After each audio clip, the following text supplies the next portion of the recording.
Добрый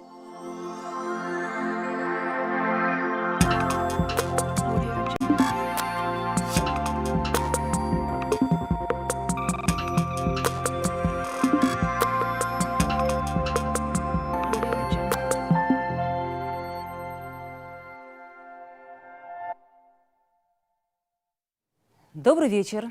Это второй эфир нового проекта на абхазском телевидении «Гуартала». На откровенный разговор мы приглашаем бизнесменов, политиков, деятелей искусства и культуры, известных людей, чей жизненный путь достоин внимания. Первый сезон этого проекта будет посвящен абхазскому бизнесу и его ярким представителям. Уверена, что от успешного развития предпринимательства во многом зависит и социально-экономическое положение всей нашей страны. Итак, каков сегодня абхазский бизнес и каково его истинное лицо? Попробуем разобраться в этом через призму личного успеха наших гостей в программе «Гуартала».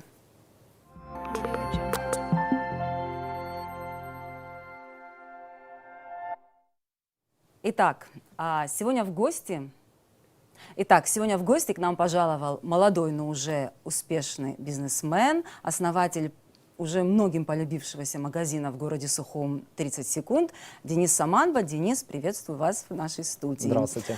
Денис, начнем с самого начала. Давайте. Парень, не выросший в Абхазии, мягко говоря, не с абхазским менталитетом. Как вы попали сюда?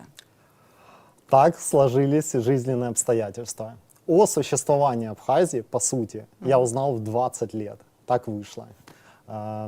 Я, наверное, хотел бы узнать раньше. Возможно, я хотел бы здесь вырасти. Но сложилось, как сложилось. И впервые я попал в Абхазию, когда мне было 22 года. На тот момент я ни разу не слышал абхазский язык. Я знал о Кавказе что-то только из передачи «Наша Раша» и Жорик Вартанов. Ничего больше я не знал. И тут я, сформированный человек, попадаю в абхазское общество.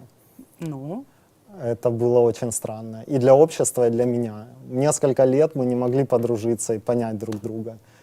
Потребовались долгие дни, месяцы знакомства. Что, уже прошло больше 10 лет. Уже прошло больше 10 лет. Вы поняли друг друга? Общество и вы? Некоторые не поняли.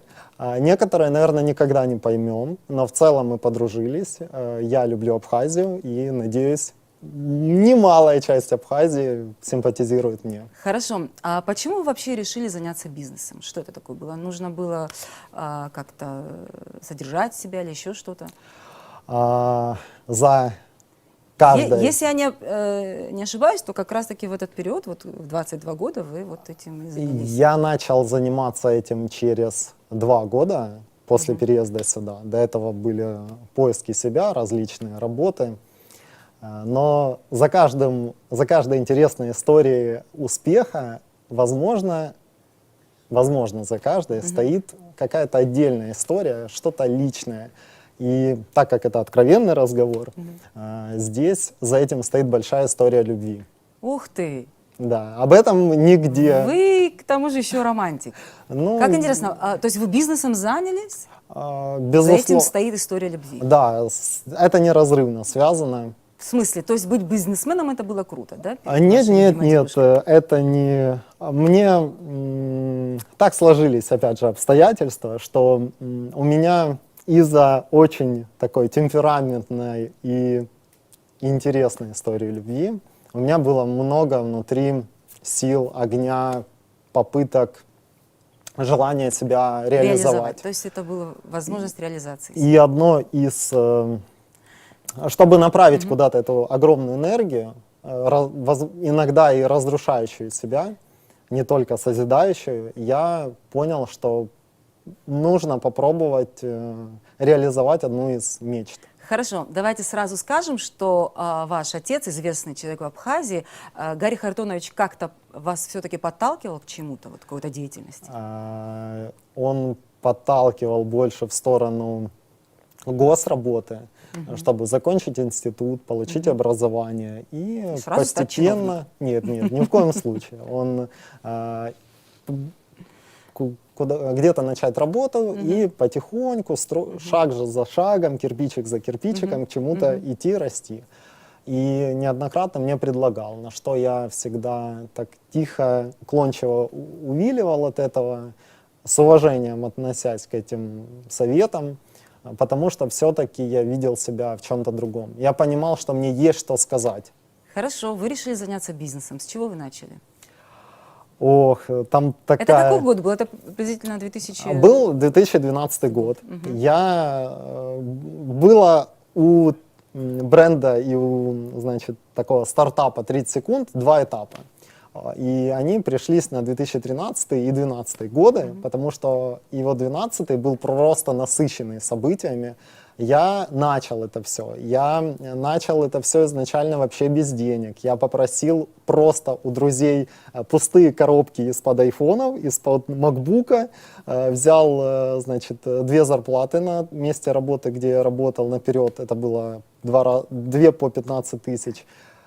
Попросил. И поехал в Сочи, купил флешки, чехлы. И вот попросил у близкого человека в его магазине маленькую полочку, выставил там эти пустые коробки, эти флешки, чехлы, они были никому не нужны. На Сухумском рынке? Да, это на Сухумском рынке. И с этого все началось. И медленно-медленно процесс пошел.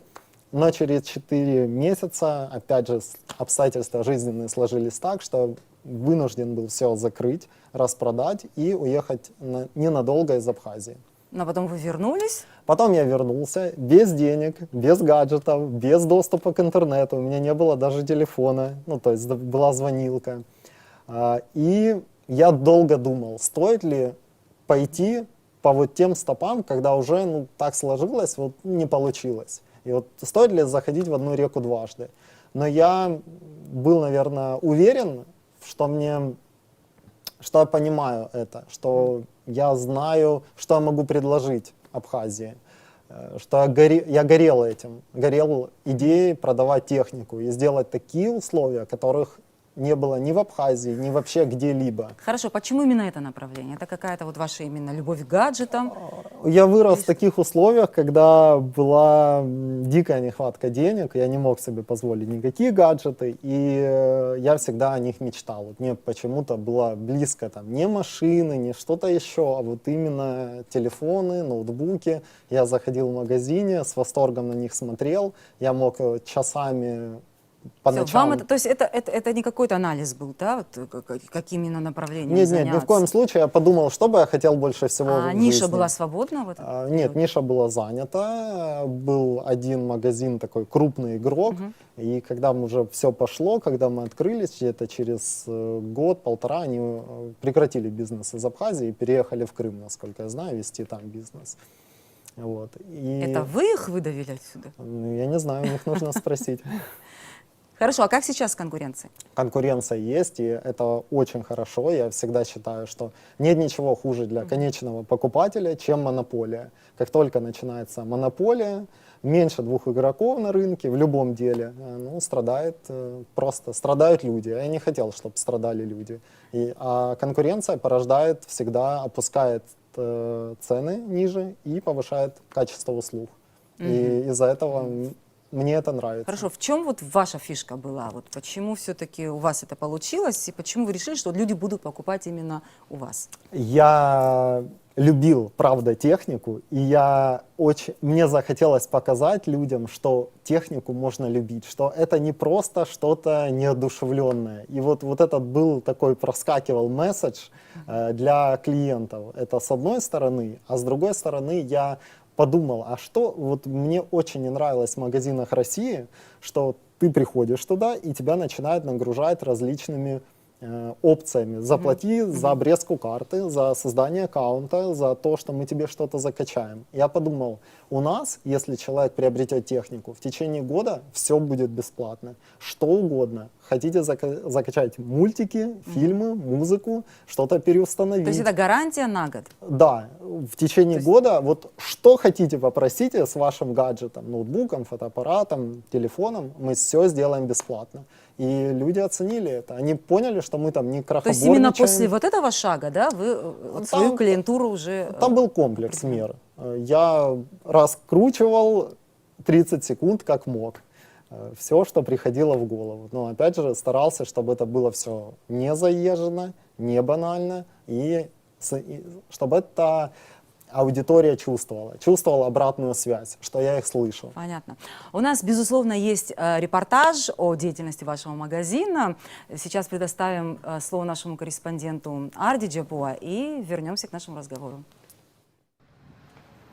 Здравствуйте, Алхас. Здравствуйте. Алхас, расскажите, что из себя представляет магазин 30 секунд, какие услуги вы предоставляете и какая техника у вас представлена? Так, насчет техники. Мы привозим высококачественную технику, проверенную годами, временем. Каждая техника у нас имеет определенную гарантию. Есть компьютеры, есть спортивная техника, спортивный товар. В нашем магазине работает порядка 10 сотрудников.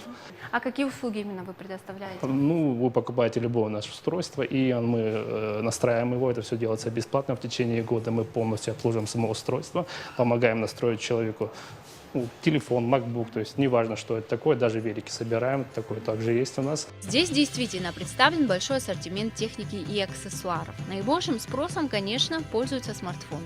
Хиты продаж iPhone 11 модели и более доступны по цене, но не уступающие по техническим характеристикам Xiaomi. Также в 30 секунд под заказ можно привезти любую технику, которая имеет официальную гарантию.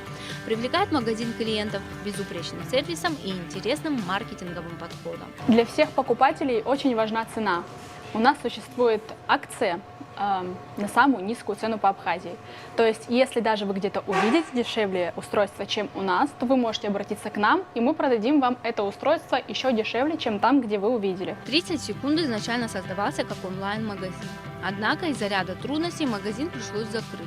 И в 2014 году в центре Сухума состоялось открытие уже оффлайн-магазина. И с тех пор 30 секунд ни дня не опускает планку. В 2016 году молодой бизнесмен, оценивая спрос на товар, принял решение открыть еще один магазин, но уже в Гагре. Вплоть до 2020 года магазины Дениса Саманба активно работали и стабильно приносили прибыль.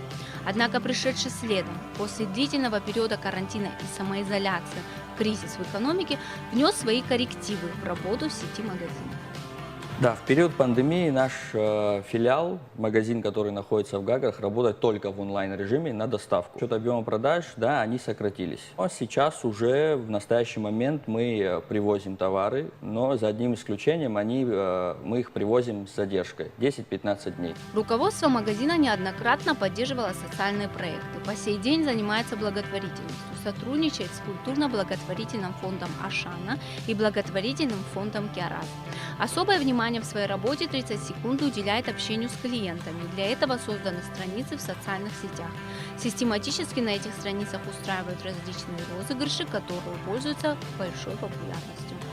Благодаря страничке в Instagram любой потенциальный покупатель может проконсультироваться, написать прямо на страничку, и мы, люди, которые ведут непосредственно Instagram, ответят на любые вопросы практически в любое время суток. Коллектив магазина молодой и дружный. Ребята в своей работе всегда сконцентрированы и стараются четко выполнять свои обязанности.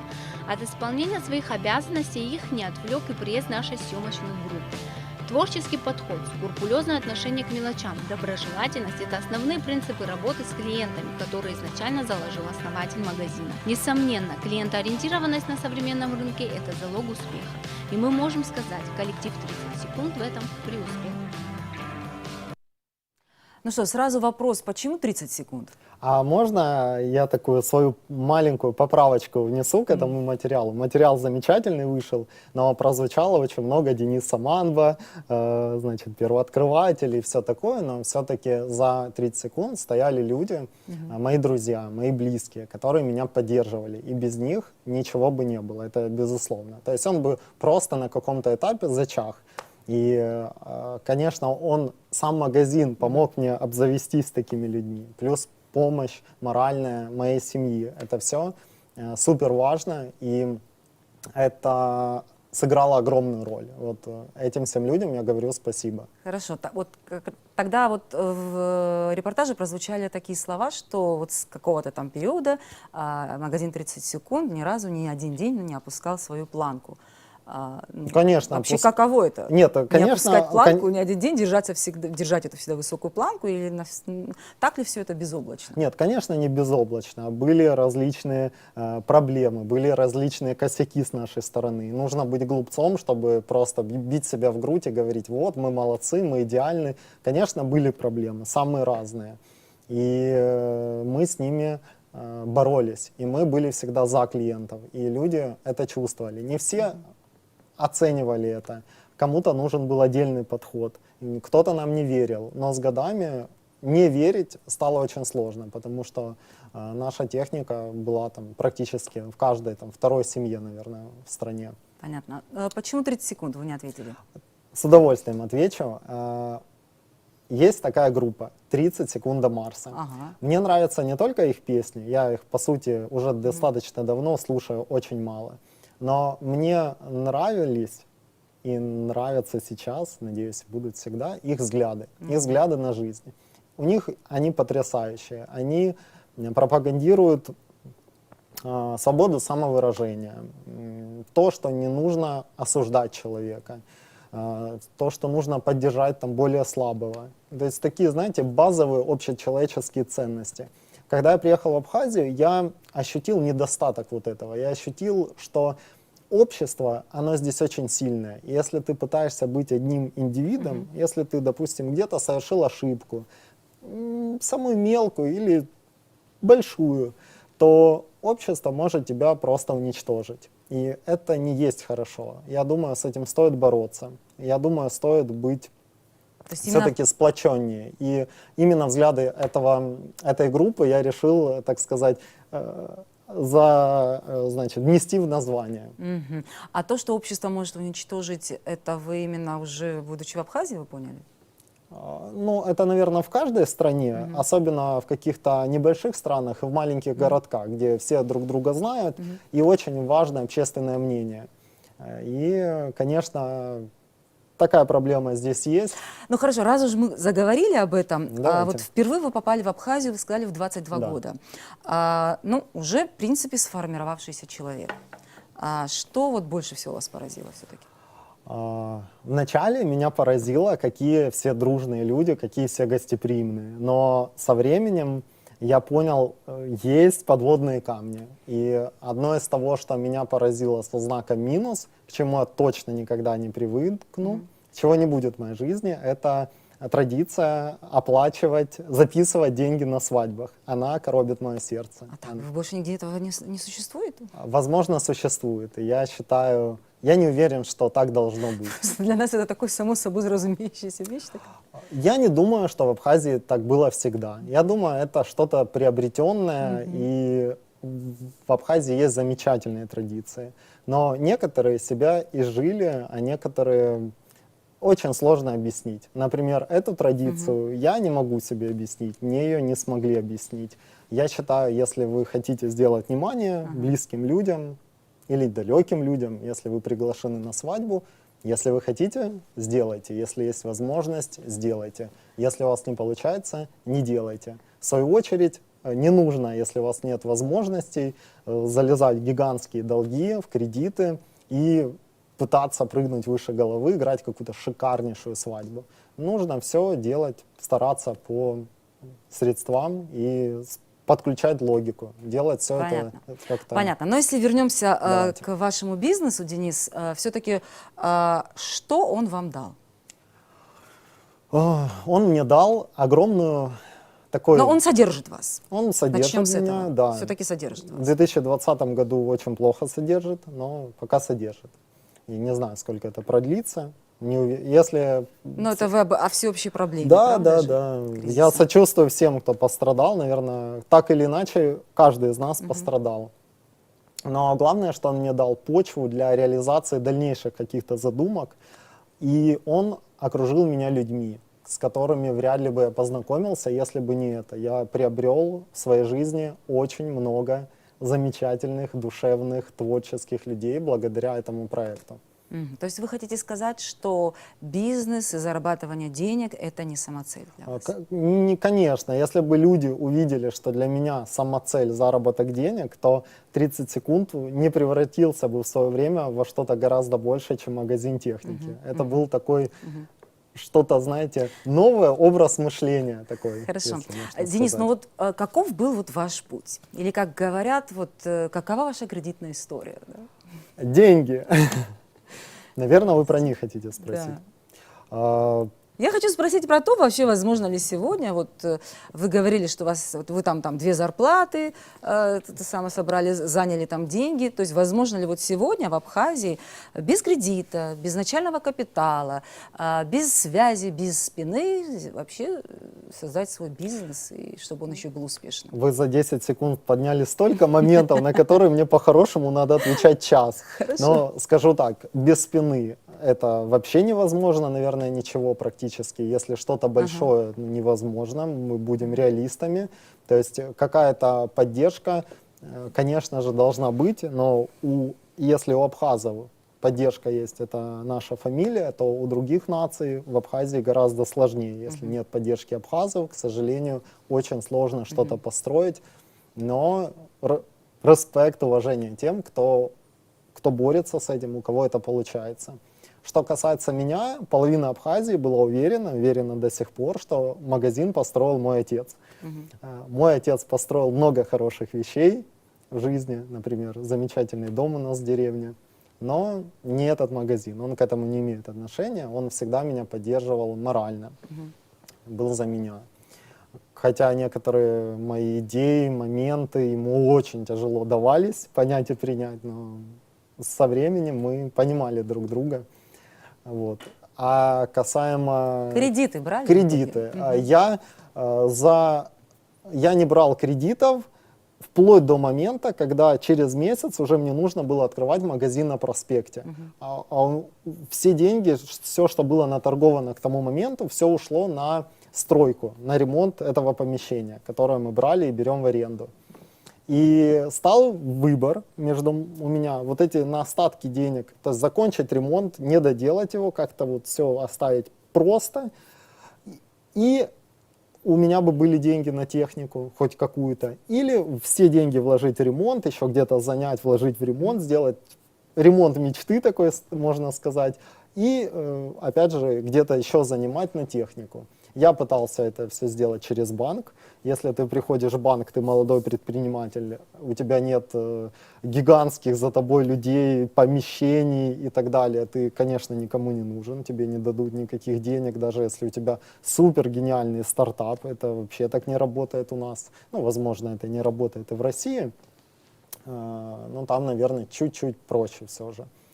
И я понял, что мне нужны эти деньги. Я стал искать их просто у людей, и мне предложили 500 тысяч рублей под проценты, 180% в год.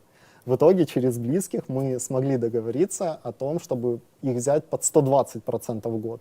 То есть, чтобы вы понимали, вы платите каждый месяц по 60 тысяч, а через год вы еще помимо этих 60 тысяч каждый месяц выплачиваете тело долга 500 тысяч.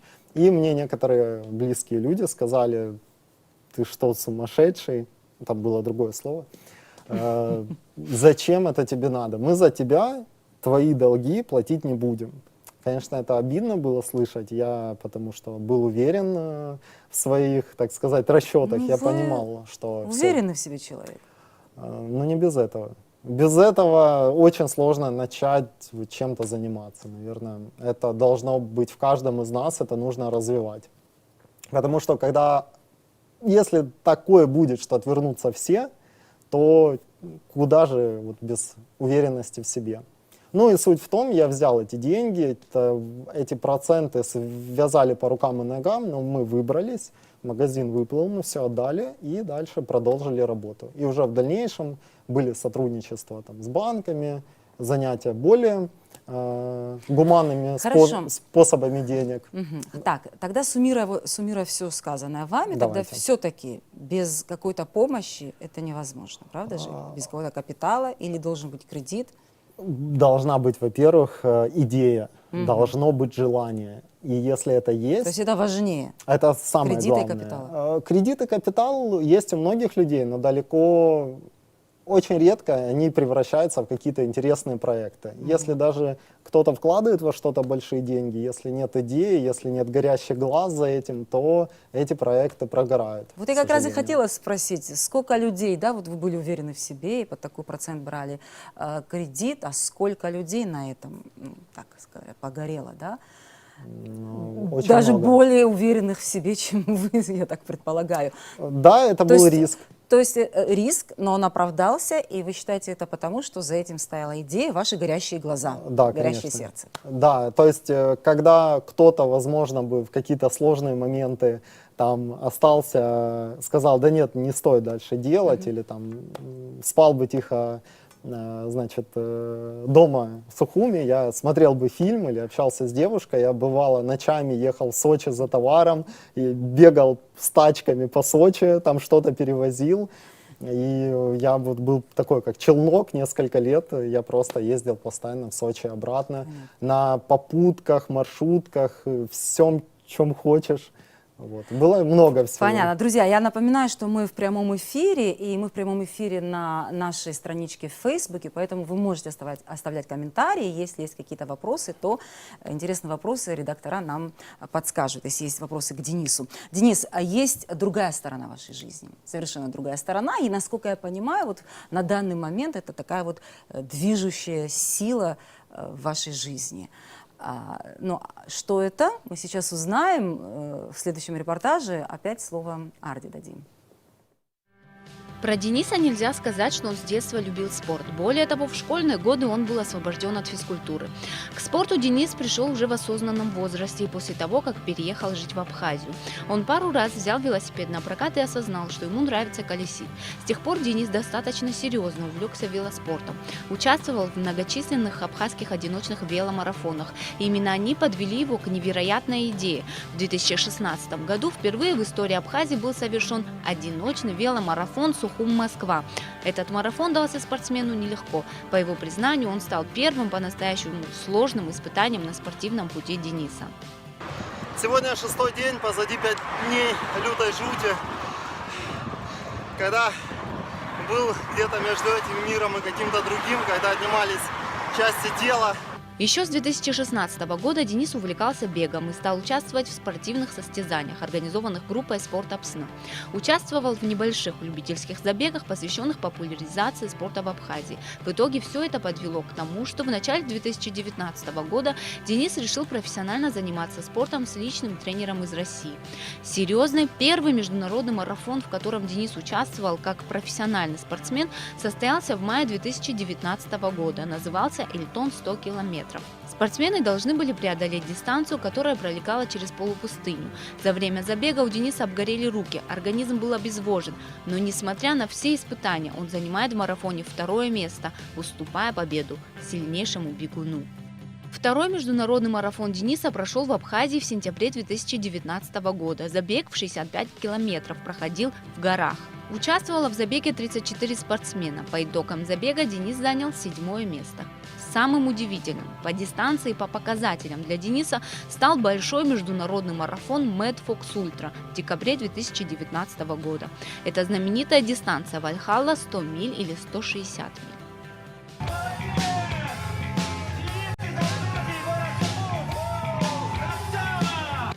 В марафоне приняло участие 105 спортсменов. Преодолев все трудности, Денис занял 4-е место. Очевидно, что такие успехи человеку, который не занимался спортом с детства, даются нелегко и требуют каждодневных физических нагрузок, моральной подготовки и сильной мотивации. Ежедневные тренировки Дениса занимают от 1,5 до 3 часов, в течение которых он пробегает 20-30 километров. Перед большими марафонами спортсмен в разы увеличивает нагрузки.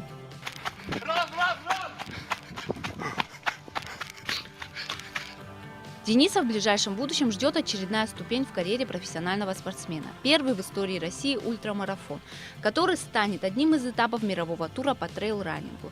Однозначно, после переезда в Абхазию Денис раскрыл себя, и родина стала местом силы, не иначе.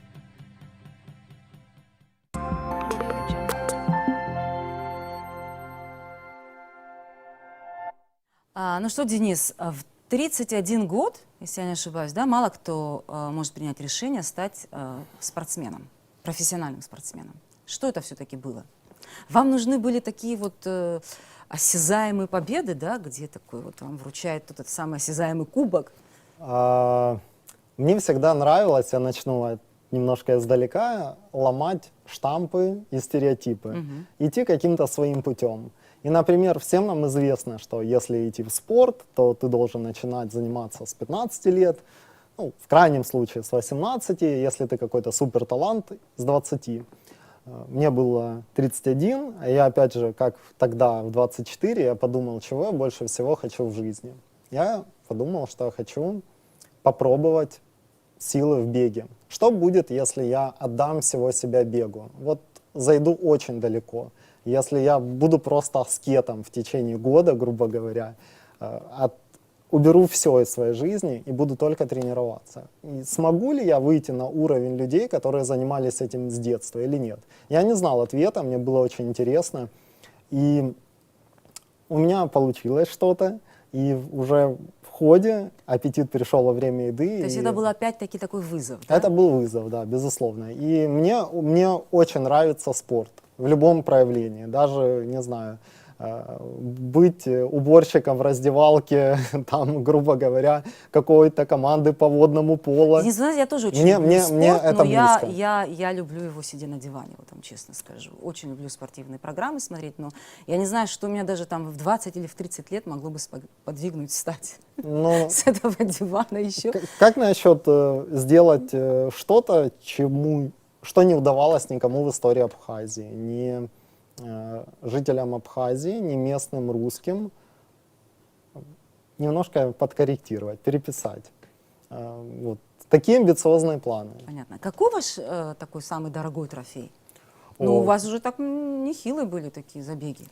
Ну, трофеев много, но мне приятнее всего, когда тот человек, та девушка, о которой мы говорили в начале передачи, когда я ей после 2 лет инактива, необщения, отсутствия общения, и мы поговорили, разговорились, я рассказал про вот эти все спортивные дела, и она очень внимательно, с интересом меня слушала и сказала, что я большой молодец.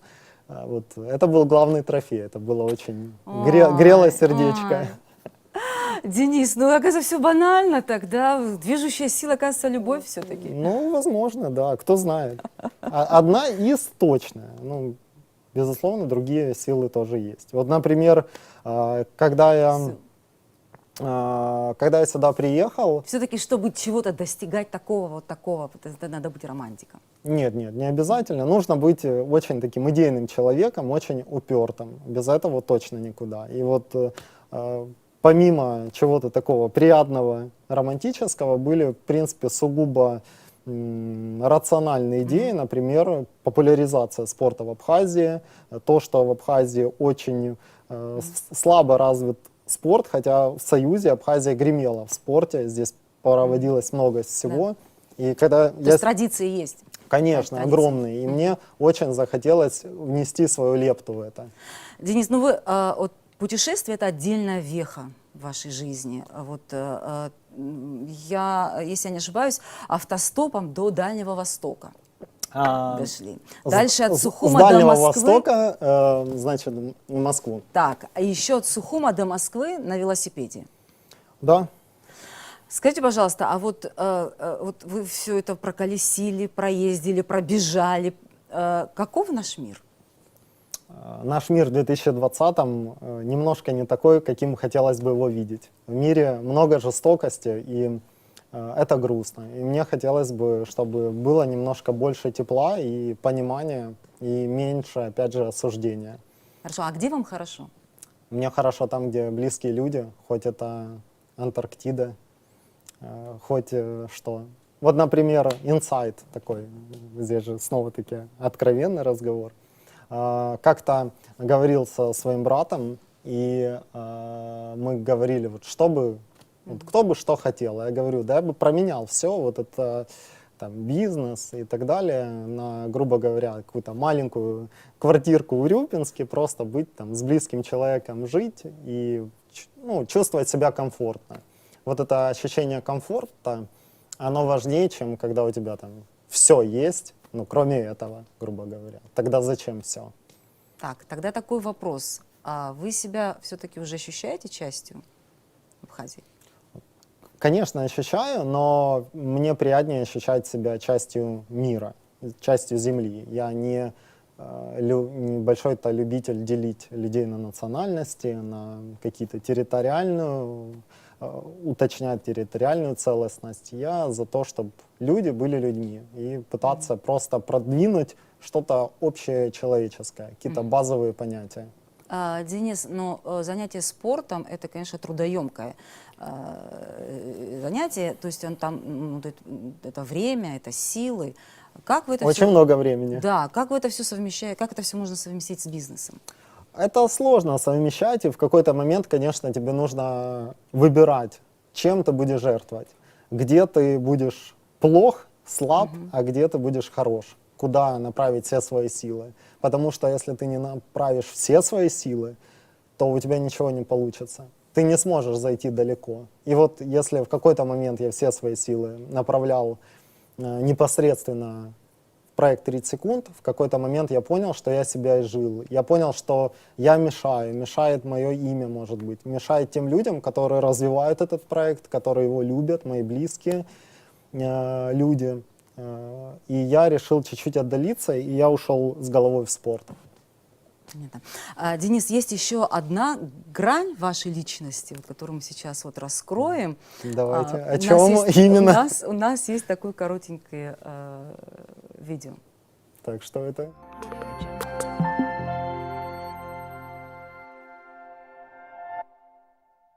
Смотря на кровавый закат, попросим чуть меньше лиха, чуть больше сегодня забрать. Горячие губы, руки, ее нереальный взгляд чарует, волшебен, безумен, такое нельзя потерять. Ее добрые, милые волосы, улыбка одна на весь мир. Наша жизнь — черно-белые полосы, и сейчас я протер до дыр. Мы мечтали о дочке Фло, а сейчас нашим сыном стал Джек. Она скажет: нам повезло. Я не верю тебе, человек. Каждый может мечтать не впопад. Мы не тянем эту мечту. Мы любили друг друга ломать. Напиши, я тебя прочту. Заходит солнце, мы во тьме, и не видать дневного блика. Мои мечты лишь о тебе. Будь счастлива, родная. Ну, давайте дальше.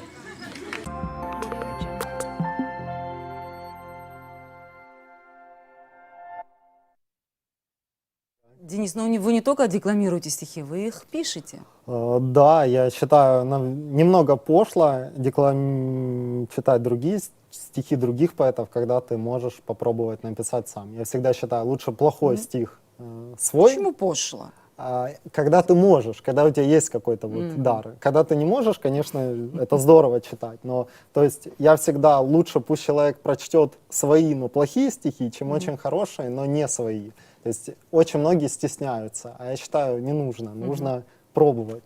И вот здесь я пробовал, мне нравилось, как я пишу, но я читал ужасно, и мне немножко даже стыдно сейчас. От этого вы за это. смущались, да, когда мы смотрели? Ну, там еще текст был такой, что есть чего посмущаться, но я сейчас прочел бы его в другой манере, гораздо более выразительно, спокойно, смакуя каждое слово.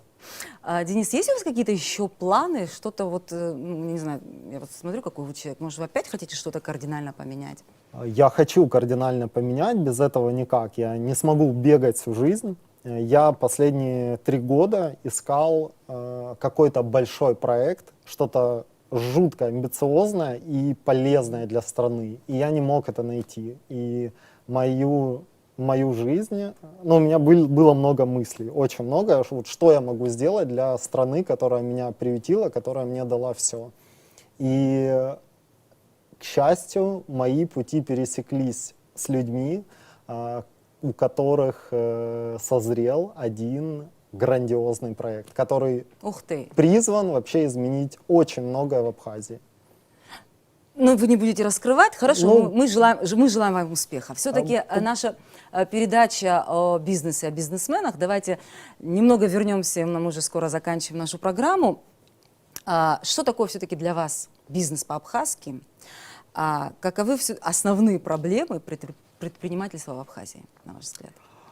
Ну, безусловно, как и предпринимательство в Абхазии, так и в других сферах, одна из больших проблем — это коррупция. Она есть, ее много, и, к сожалению, закон в 2016, который приняли о НДС, он развязал очень многим руки. И если раньше коррупция была более такая, как сказать, то, без чего очень сложно, и то, если ее убрать, развалилось бы общество. Ну, грубо говоря, как убрать коррупцию, когда, за что жить людям, когда они получают там, 5-10 тысяч рублей. То есть понятно, что нельзя так просто сказать, нужно убрать коррупцию, и вот мы заживем. Вы ее не уберете. Нужно фундаментально, начиная с верхов, планомерно менять очень многое в нашей стране.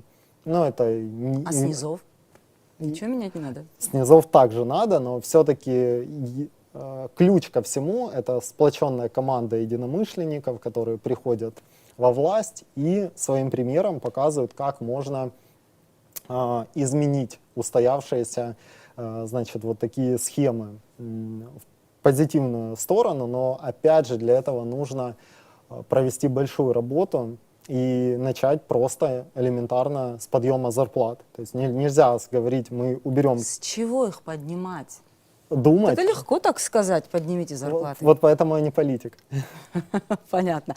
Вот перед нашим разговором, перед началом эфира вы сказали, что бизнес — это все-таки вот такой вот фон, да, фон вашей жизни, который дает вам возможность вот, самореализовываться. И что можно добиться всего, если захочешь. Это вот ваши слова, я просто повторяю. Что вот вы в это вкладываете? Очень многие люди... То есть вы реально считаете, что можно всего добиться, если только захотите? Да, я реально считаю, что можно всего добиться, если захотеть. Конечно, без какой-то капельки удачи никак. Она всегда присутствует во всех наших делах. Может быть, кто-то это называет удача, кто-то это называет там, небо на нас смотрит и там, направляет. Но суть одна: никуда тебя не направит что-то, если ты будешь сидеть на месте, если у тебя не будет горящий глаз, если ты не будешь все время думать, работать, читать, образовываться, развиваться, опять же, окружать себя единомышленниками, у тебя ничего не получится. Но если это делать, у меня нет сомнений, что получится что угодно, вплоть до того, что о чем мы говорили. Вам не кажется, что многие все-таки даже не знают то, чего они хотят? Да. Им кажется, что бизнес — это все-таки красивая жизнь, красивые машины, там, дома и так далее, но бизнес даже не думая о том, какой это труд все-таки. Конечно, это кропотливая работа, и очень часто люди любят уменьшать заслуги предпринимателей и говорить, ему там вот все оно дается, это же он там что-то перепродает, да, понятно, и так далее. Наладить все — это титанический труд. В любом бизнесе, от того, что там привозишь с Турции какие-то вещи продаешь, до там, печь пирожки, грубо говоря, вроде мелочь. Но там столько всего нужно соблюсти, чтобы тебе и через месяц приходили, и через год о тебе не забыли. Поэтому я с огромным уважением отношусь, в принципе, не только там, к бизнесменам, к людям, которые что-то делают. Врачи, учителя, кто угодно. Но бизнесмены — это такая особая каста, можно сказать, людей, которые, они как опытные менеджеры должны в себе сочетать очень много. То есть у них именно гармонично должны сочетать очень много ролей. И тогда бизнес может получиться, и стрельнуть, и остаться. Спасибо большое, Денис. Спасибо за откровенный разговор. Желаем вам удачи во всех ваших начинаниях. И чтобы все у вас получалось. Спасибо большое. большое. Всем, кто нас смотрел. Мы обещаем вам, что и в дальнейшем у нас будут еще интересные гости. И встретимся с вами на следующей неделе в программе «Гуартела».